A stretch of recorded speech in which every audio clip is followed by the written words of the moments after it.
Shocking video shows a Delta commercial flight belly up on a Toronto runway. The plane somehow managed to flip over, losing a wing while landing. Fox 8's Kendall Green joins us in studio. Kendall, it's a miracle that everyone survived this crash. Yeah, good evening, Steve, Natasha. That was the first point made by officials at the press conference following the plane crash.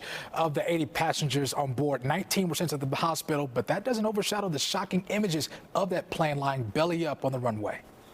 Unbelievable video shows the miraculous escape from a plane crash on the Toronto Pearson Airport runway just before 2:30. 19 passengers, including a child aboard Delta Airlines Flight 4819 from Minneapolis to Toronto, were injured in the crash. But the silver lining? First and foremost, there was no loss of life.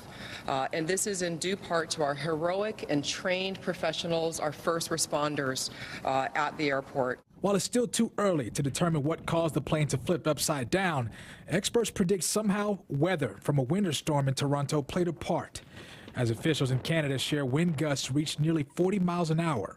But how the plane ended up belly up on the runway? Kyle Bailey, aviation analyst and pilot. In this instance, it was at an extremely low altitude. We're talking probably under 50 feet. So it most likely impacted something on the ground. The FAA, back in 2009, began requiring planes transporting passengers have 16G seats, seats tested to withstand the impact of a potential crash. Experts say it's part of the measures that ultimately, this time, saved lives. This is the outcome what we pretty much want. Delta Airlines shared a statement saying, quote, "Our primary focus is taking care of those impacted. Delta has activated its passenger inquiry center for family and loved ones of customers involved in today's accident." As the accident tops a turbulent trend in the skies, alarming passengers so far this year.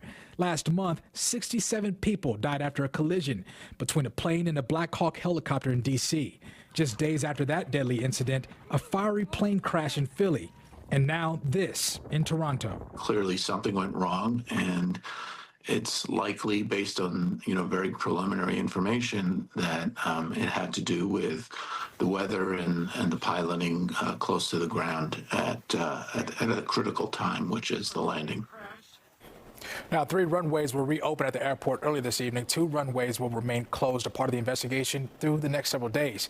The NTSB's team of U.S. investigators will be assisting the Transportation Safety Board of Canada. Steve, Natasha. Wild stuff, no doubt about it. All right, thanks, Kendall.